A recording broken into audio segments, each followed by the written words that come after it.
ear. I'm just like, customer service. I want to speak to a human. The rage clicking zero. Yeah.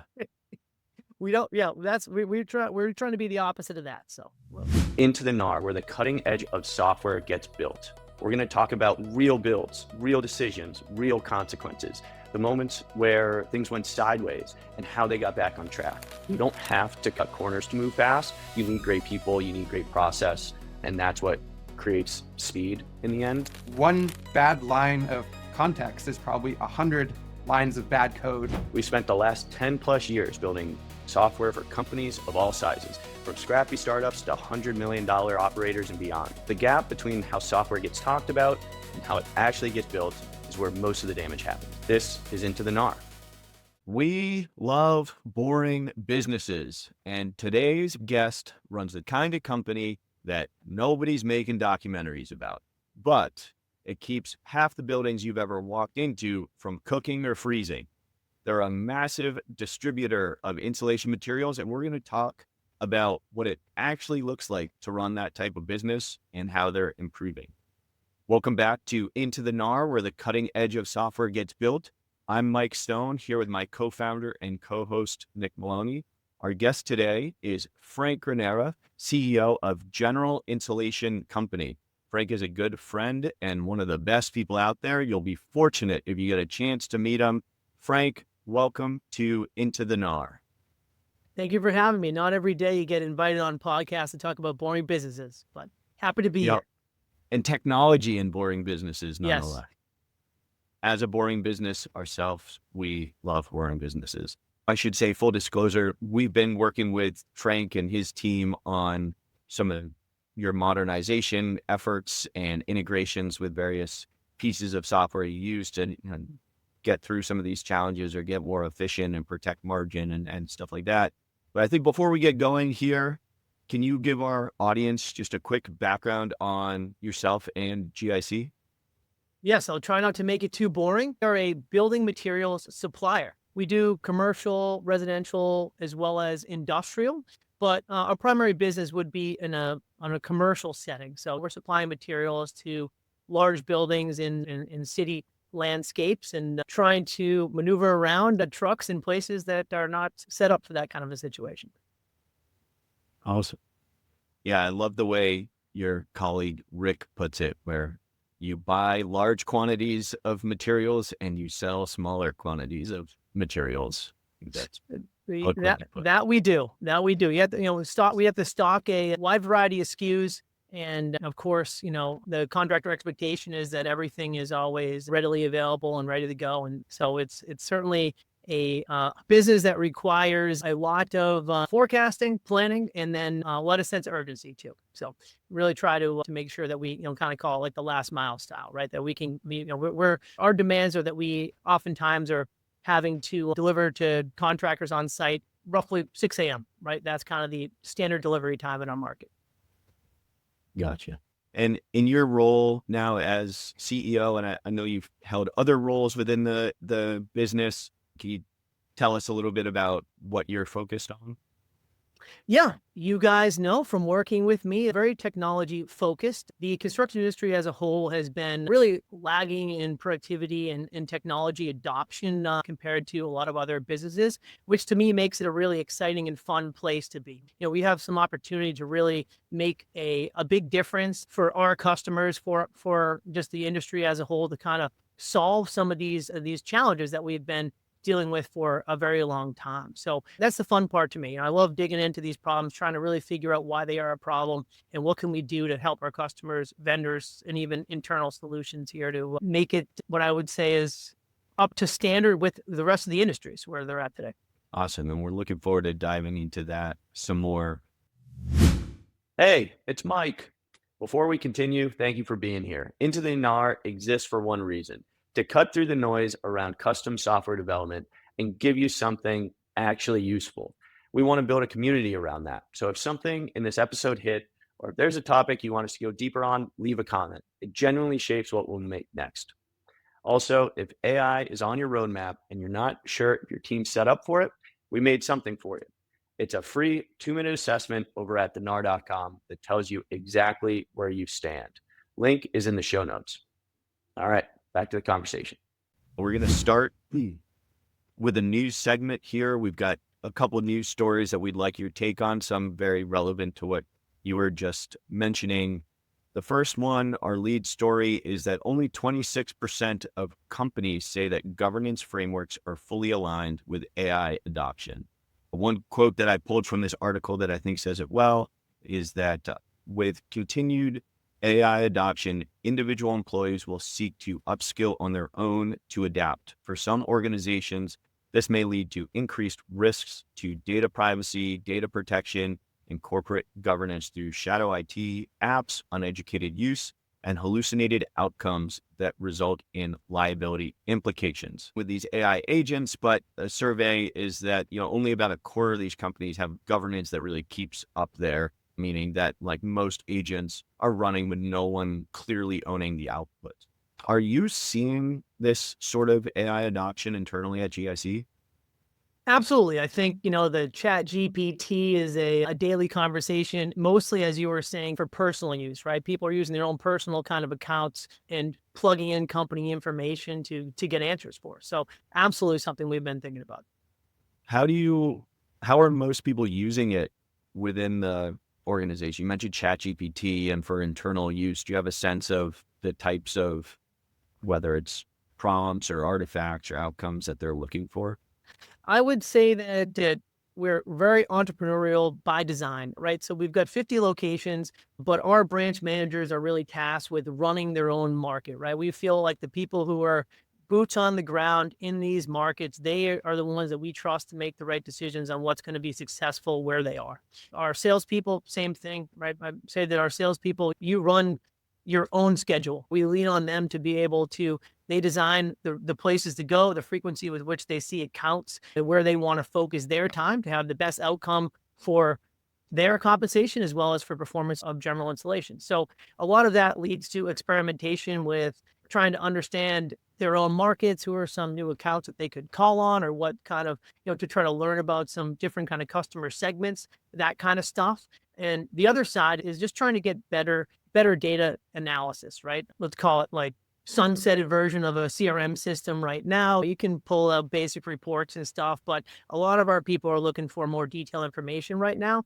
And not a ton of our salespeople, I would call, skilled on any sort of spreadsheet analysis themselves. So now it gives them the freedom, right? You can drop in some numbers and ask a little AI chatbot to make a spreadsheet for you instead of having to go through a few people at the company to help you out. Yeah, very cool. We actually we run a AI for operators workshop series where yesterday we were getting into using AI to replace spreadsheets with actual like working software where you could have a profitability calculator, for instance, where you can kind of plug in your data and get, make sure your margins are accurate on your order or whatever the case may be before sending it out. Seems pretty relevant to folks within GIC are using it. One way that I've seen folks on your team use AI, which I think is such a good way to do it, is to provide direction to other people within the organization or vendors. So for example, when there's been some questions around the direction we might be taking a software project with you guys, someone will kind of vibe code out, hey, this is what I think it should look like. And then we could take that and run with it. I think that's been a really effective use of AI in terms of effective communication.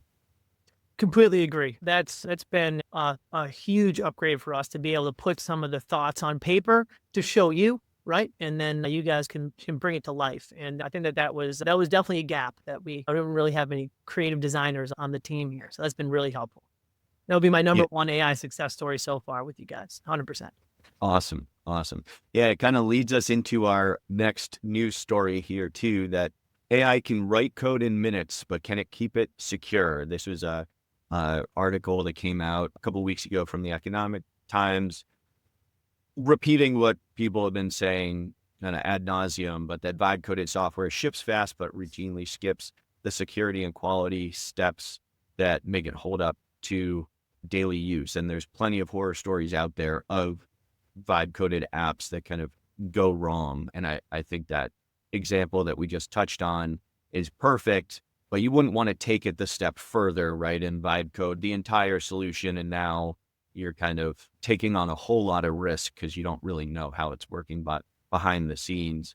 But nonetheless, it's cheaper than ever to build software now, where a prompt can get you a working app in minutes. But the catch there is that tools might look great in a demo, but quietly fall apart or have major security issues once real work is running through them. So I'm curious, like, how you think about vibe coding within GIC and the risks associated with it. Yes, I think that is, I would say, to me, that's been my find is the big missing link there is that I think right now there's a lot of talk about that where you'll just be able to kind of go on Claude Code and say, make me this. And, that companies won't really need software developers anymore.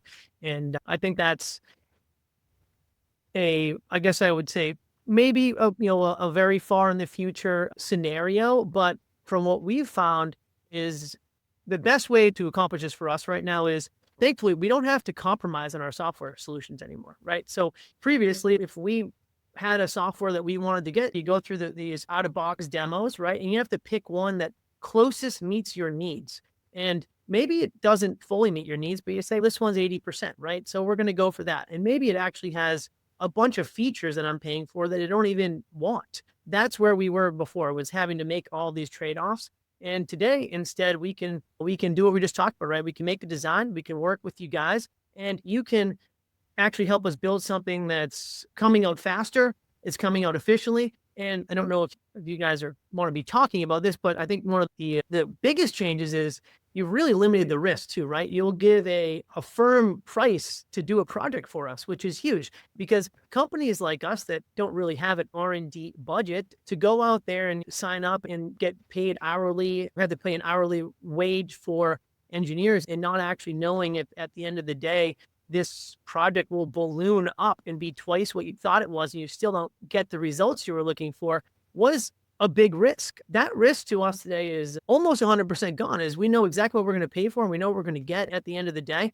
and no compromise on the product and solution that we want. It's been a huge game changer. And I think that being able to work with a team like yours, that is, to me, that's the number one difference today. And when people say, what is AI in business? What is it actually providing? And that's our answer right there, is we're actually getting solutions that fit our needs 100% at a fixed budget cost quickly. And we have people that, like you guys, that are going to actually make sure the thing is secure and works at the end, which is not something I would trust our internal team with today. Frank, you touched upon, and I was actually going to ask you, but since you mentioned it, probably relevant to dive a little deeper now. You mentioned off the shelf can get you 80% of the way there, but there's sort of that 20% gap. Could you talk a little bit more about that? Like you don't obviously have to name specific software, but maybe an example of that being the case where there was a challenge that got you 80% of the way, and maybe what signaled that 20% gap and some of the things you did to bridge that 20% gap?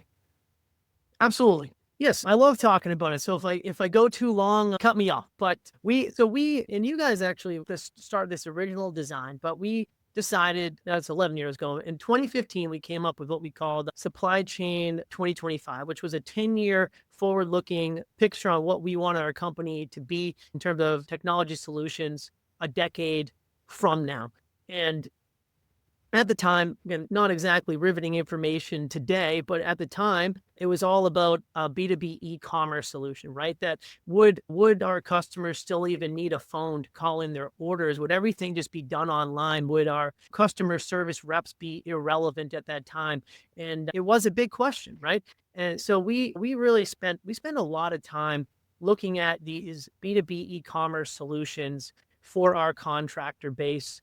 And every price range, we looked at the very best, we looked at the affordable ones, we measured all the different trade-offs that you could have. And at the end of the day, what it came down to me was, what's the barometer that we're looking for here? And for me, it was, if you cannot transact faster than you can to pick up that phone, get your order, know if you have everything in stock, know what your price is, get a confirmed delivery date, and hang up that phone, then the solution is not, it's not going to do the job for us, right? We're not going to ask our customers to slow down their process just so that we can say we have technology now. So we decided to do something much different, which was, it's really a customer portal that you guys built for us that is, instead of taking it as a transactional base, which most of these B2B e-commerce solutions were, we looked at actually what our customers need, which is they need a job management platform, right? They need to be able to look at their materials all collected into one job versus another job, and how that matched up with what their expectations on a full job was, right? So we were able to put that together with you guys, and our contractors never asked us to do that. They never said, I really need a job management portal where I can log on and I can see all the material I've ordered to each site. But what we found was they were calling us up and they were saying, hey, can you like run on your computer for us and tell us how many linear feet of this size pipe insulation did I order across this job for the last 2 years?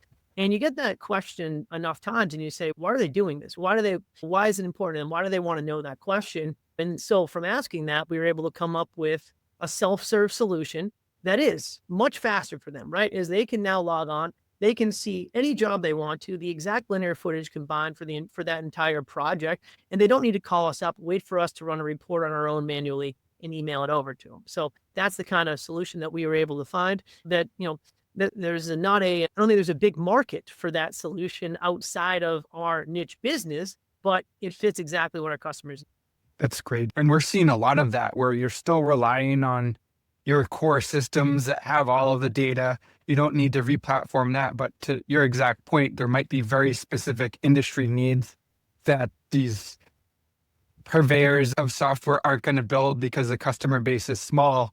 And I think that's really helpful for any organization when they're evaluating these enterprise software to make sure, can you get access to that data and then customize it to your needs? Cool. I want to change gears slightly now, so move away from the news segment and kind of get more into like kind of where we're going with focusing on you and GIC. You guys started small and you've scaled now like coast to coast. You've got branches all over the country. When you were going through that growth, and even now as you continue to grow, what has stayed the same and what has had to change at scale? I think it's a very good question. Most of the growth that General Insulation went through was, I would say, let's say like throughout the 90s and then into a little bit of like the early 2000s. That's when our real kind of scaling across the whole country was most prevalent. We've continued to grow. We opened up a couple locations here in the last couple years as well. But what really had to change the most at that point in time was, so my dad was really the founder of the business. He had personal communication with every single branch. And then finally you'll get to a point where you can't sustainably do that, right? You can't talk to 50 different branches every single day. So we had to set up a kind of a regional management team that took his vision and communicated that out to the different regions, but then still kind of kept that culture of what is General Insulation, which was a hard thing to do at first. So we actually ended up, he created what we call kind of a leadership academy that would give leaders a really like curated, not like in classroom training, totally outside of the classroom type of stuff, like real world experiences with each other to keep the camaraderie, to make sure that everybody was on the same page of what we were trying to accomplish. And I think that was one of the best things that he ever set up, that was allowed to take the General Insulation mentality of high growth and spread that throughout the company without it having to come directly from one person. I think that was a hard thing that we were really good at, which helped with the growth. That's something I really wanted to touch on. I wasn't aware of that leadership academy. They deeply care about the organization. And I'd love to learn more about how you create and maintain that culture as you scale. You mentioned the leadership academy. Like, what does that really look like? It's more experiential than classroom learning. Is that focused exclusively on the leadership? Are there other things you do to maintain a great culture as you scale?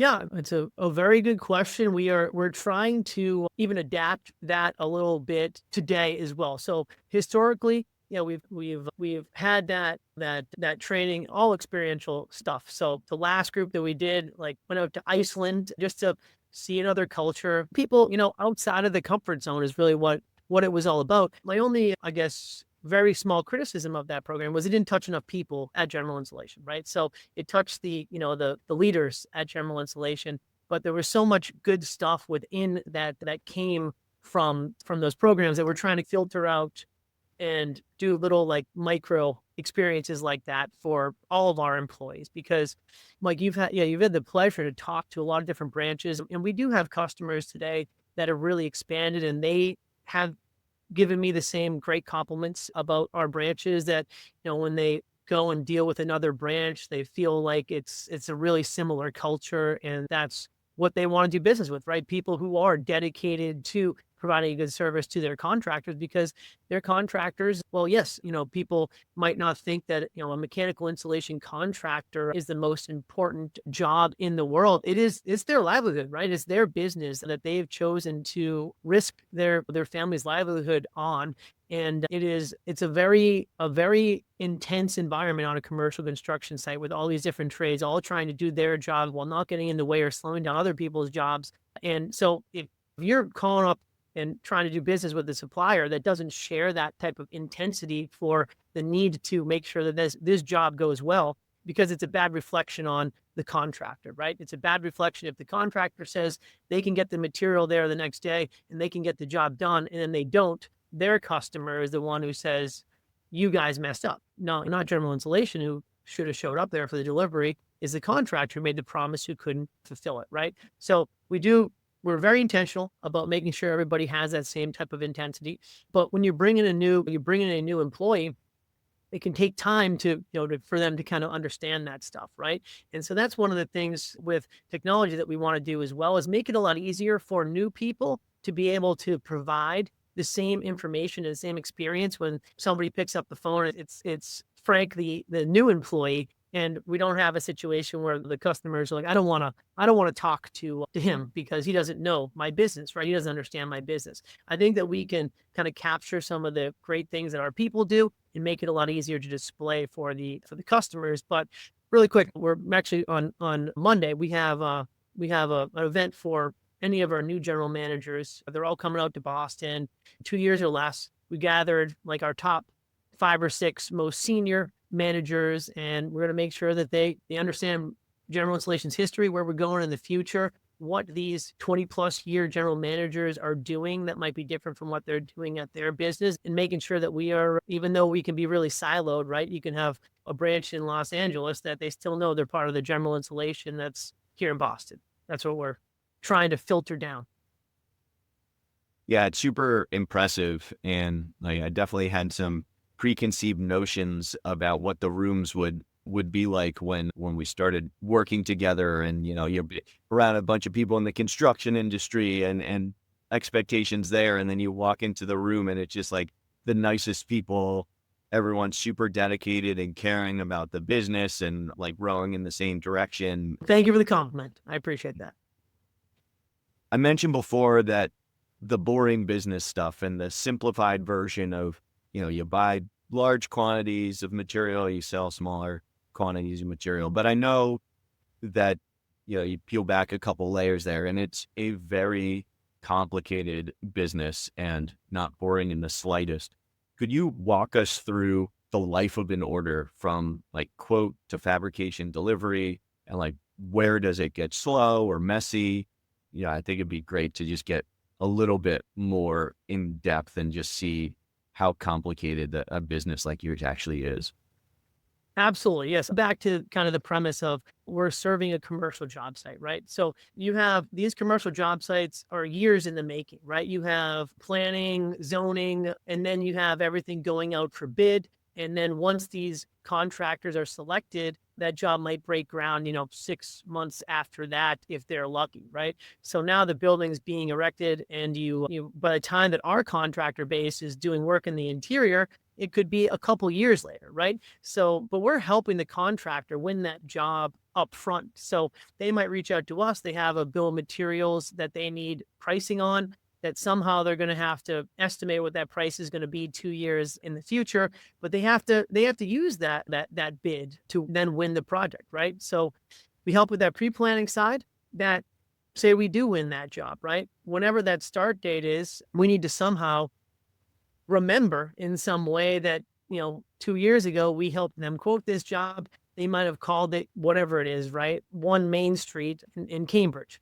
And then they start the job and it's project number 1, 2, 3, 4, 5. And somehow you're supposed to associate that address that they just gave you with this old quote and make sure that you are pricing it up correctly as you were supposed to. You somehow have the material that they had bid a long time ready to go when the job starts, right? And then unfortunately, sometimes you don't have some stuff, right? So then what happens is you deliver what you have. The rest goes into this ether of back orders, and you're expecting the customer to remember they had back orders for this same project and that we told you it would be in 10 days from now. And then you have to call them up 10 days later and say, hey, this material's in. They say, oh, I reordered that 4 days ago. All good, cancel that thing. That's the lack of communication, or I would really call it the lack of transparency, that can be a lag between actually pricing and quoting jobs to actually delivering material, and then the invoicing and redelivering of back orders, and trying to find a really clear way to display that to the customers is a very hard thing. That's what we're trying to work with you guys on, to provide transparency on that. Yeah, the edge cases really mount on each other in a business like yours, where you've got to sequence stuff over such a long period of time, and there's a lot of opportunity for things to go wrong in that span of time, or the things to go wrong, when you try to bring it back on track to also go wrong. So there's a lot of that management behind the scenes. Absolutely.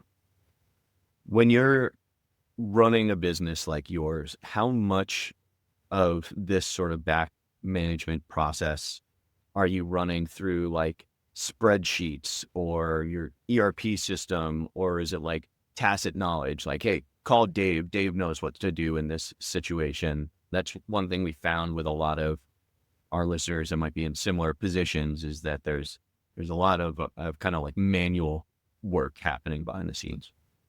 That is one of our, I would say, main challenges that I do think that we have some plans to improve upon. But ERP, right? I think a lot of businesses, that was the lifeblood of our whole business, right? It's where we transacted everything. We had to somehow keep all of our product descriptions and our codes up to date. It's where we house all our pricing, all our vendor forecasting and purchasing. And we tried to make a change to what we thought was a more advanced ERP for the time, probably about 10 years ago. And I'm sure you've also seen many ERP failed integrations. We were one of those, right? So what we're trying to accomplish now is to say, how do we actually make the ERP so it is not the 100% lifeblood of our business, right? That we can actually go and bolt on things in front of an ERP or after the ERP process that is going to really change the importance of the ERP for us, right? And to really focus in on what is important for an ERP to be versus what it doesn't have to be anymore. That's one of the main things. But yes, we're still, in terms of like business reporting and management and stuff, very much spreadsheet based. So yeah, legacy ERP, spreadsheet, tribal knowledge that's what we're running on right now, 100%. That's a really good segue into some questions I was going to ask. Actually, it's a perfect tee up, because I was literally going to dive in a little bit, wanting to hear because you've been building software for a while, you've built a lot of systems and you have a lot of experience doing so. Have you been burned by either an offshore build or customize it later promise, or just a tool that nobody used? And if so, what were some of the costs? And not necessarily the dollar amount, but it could be delayed delivery or just customer satisfaction. I'm curious to hear some, when you touched upon it with the ERP system, but if you had other experience in that realm. Yes. So when you get when you get burned big one time, you kind of learn your lesson, right? So for us, that was the ERP integration, and it was certainly a difference of opinions of what we thought that that they were capable of doing versus what they thought we needed to provide internally. And let's just this integration didn't go well. It was slow. We weren't able to accomplish some of the things that we thought we were promised to accomplish, and the integration costs were really astronomical for us. So much so that we said, all right, let's look at where we budgeted, the time frame. We put a ton of internal resources into helping this out, and where are we actually at right now? And we pulled the plug on it. We said, based upon how this has gone so far, we're probably in this thing for twice as much more than we are already today, and we back out of it, right? So when we had an opportunity to, what I thought was create this customer portal here that would be really a huge improvement for what our customers are able to see for their experience of material management through general installation. Yes, there was offshore developer options. Really wanted to make sure that we got this one right? And that was one of the things that made us feel really good about going with you guys, was that you guys were very upfront. You said, hey, yeah, you can probably go find something cheaper offshore, but we're gonna give you something that you're gonna be happy with at the end, and that was worth it to us, right? So one big burn, been very conscious ever since, and so far it's worked out well for us. Excellent. And earlier you mentioned how you established this 10-year roadmap initiative. That issue with the ERP rollout impact that timeline, or just sort of what the vision was for that 2025 goal? Oh, absolutely. Yeah, that was like I would say at the time, it was the foundational idea of where's our company going to be 10 years from now. And at the time, I think actually, it might have been right around the 10-year mark, but the ERP we were using was still DOS based, right? And so we actually moved into like a Windows version of it. But we said, if we want to be the most technologically advanced material supplier in our industry, this ERP is not going to get us to where we want to be. And so that was a foundational starting point. And yeah, we couldn't even get that off the ground, right? So we had to really shift. There was a big, I guess I would say, obviously it wasn't an AI like level of hype, but at the time, commercial construction, the big talk was that all these large projects would go on to like a BIM, building information management system software, like Autodesk, Revit, that kind of stuff. And that would really change the way that material is ordered and forecasted, because you would have a line of sight to every floor and all the products needed on the floor. You'd be able to order in advance. And we were really trying to tailor our business to be able to accommodate that type of a thing. And it certainly is used, right? It's certainly used in projects, but it just kind of turned out that our customer base, it was not, it's not like a foundational part of the business that they're doing. It really changed the direction of that, which you do have to, right? I mean, especially now, I think it'll be funny instead of looking 5 years down the road, right? So the conversation in AI seems to change every 2 weeks about which direction it's going to go and everything like that. So I do think it's funny that when you look back, that roadmap from 2015, no mention of AI at all, right? For us. So, but I had been saying to our team at General Installation is the 2025 roadmap's done, right? It's 2026 now. We're moving it into 2027, and we're not doing a roadmap for 2035. We're doing a roadmap for 2028, because I feel like we can deliver what would have taken 8 to 10 years. I think we can deliver it in 2 years if we're intentional and time everything out correctly and have everybody on board. Yeah, and you mentioned AI as we're all seeing it impact our industries in different ways. So for a business like GIC, what do you see as being real, and what do you see as being noise with all the hype going on? There's certainly value there, but there is also a lot of hype. Have you experienced any of that? Oh, yeah. Yeah, I think there's a lot of conversation of kind of that customer service rep, right? Will they even exist? Will AI just do everything in terms of customer service and that kind of stuff? And that to me is complete noise, especially in our business. Is people, they call up and they want to talk to their sales reps because they can answer the hard questions, right? They don't want, they're not calling them to answer the easy stuff. They need someone they can trust, that understands, cares about their business. And so for us, what we're using it for is I break it down into if you look at one of our good branch managers, right? A good operator running a good business there, I would say about 50% of their time would be used today in what I would call like a high leverage activity, which actually generates revenue into the branch. The other 50% is more so just back office, paperwork, compliance, procedural, that kind of stuff, right? That's the stuff that we're looking at to say, how can we automate that stuff, right? How can we take that low leverage activities off of our people to actually free them up to do more of the stuff that we think humans are really great at doing, and just eliminating tasks on the other side of the thing. We're not trying to eliminate our customer service reps. We're not trying to eliminate our salespeople. We're trying to just have it as a really good supporting mechanism to get rid of all the noisy stuff that people shouldn't and don't want to be doing anyways.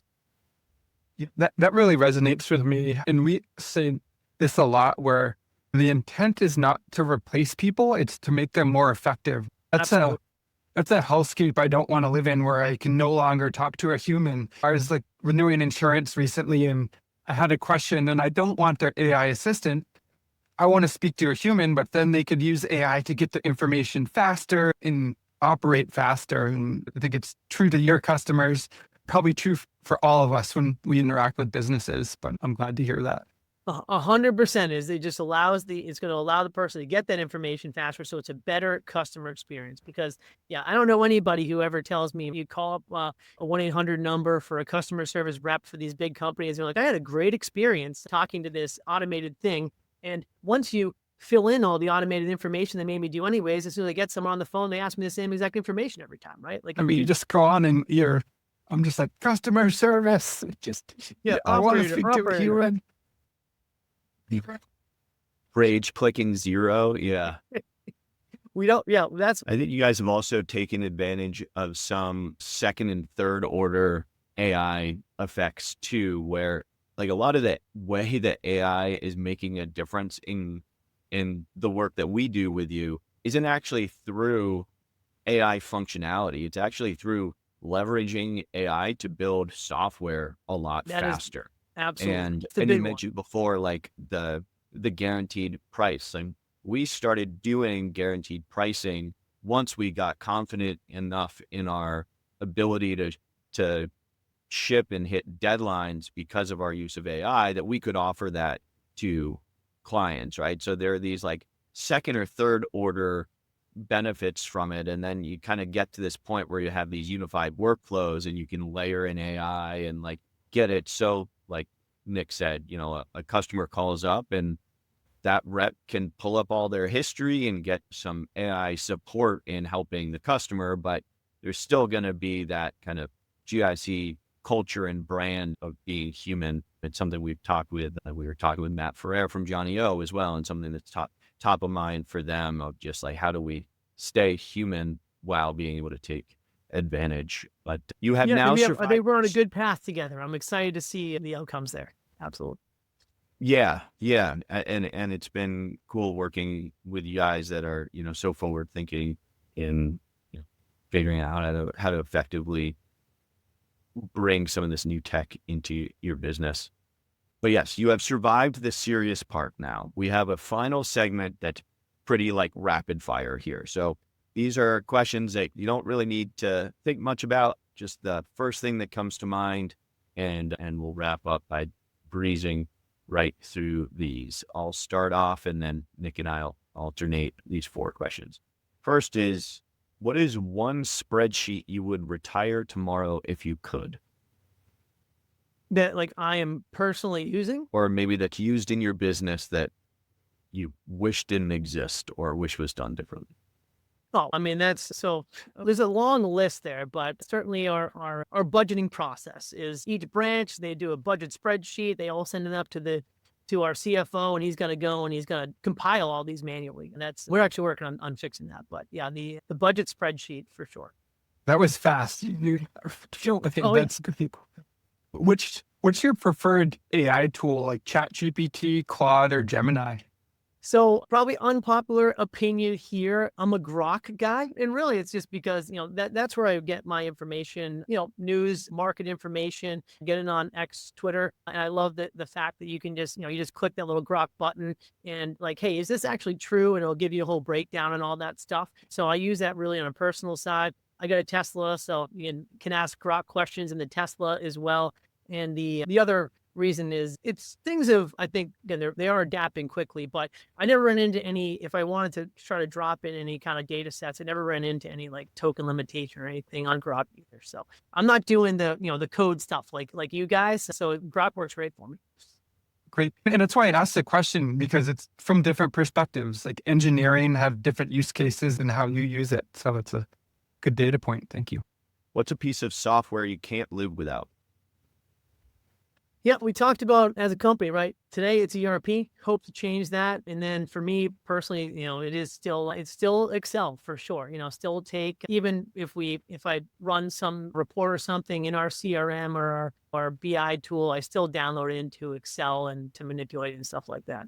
It's still the foundational core for us. And lastly, this is a question that came out of our conversation with Matt Ferrer, president of Johnny O, for short sleeve shirts that are hopefully Johnny O. Do you prefer full button up or polo? Oh, definitely polo. I thought you were gonna go with the buttons though. I thought you were gonna ask. I was gonna say unfortunately I got a 3-button here, so don't tell Matt Ferrer that. You got to get up with your button innovation on the polo shirts. I do. Yep, innovative. The 2-button. All right, Matt, if you're listening, send Frank a new polo. All right, Frank. Well, this has been really fun. Thank you so much for joining us. And for the rest of you out there, if you are running a business like this, we'd love to hear your version of the story today. So please let us know at hi@thegnar.co. Until next time, stay curious, and would you please stay sharp, and we'll see you in the Gnar.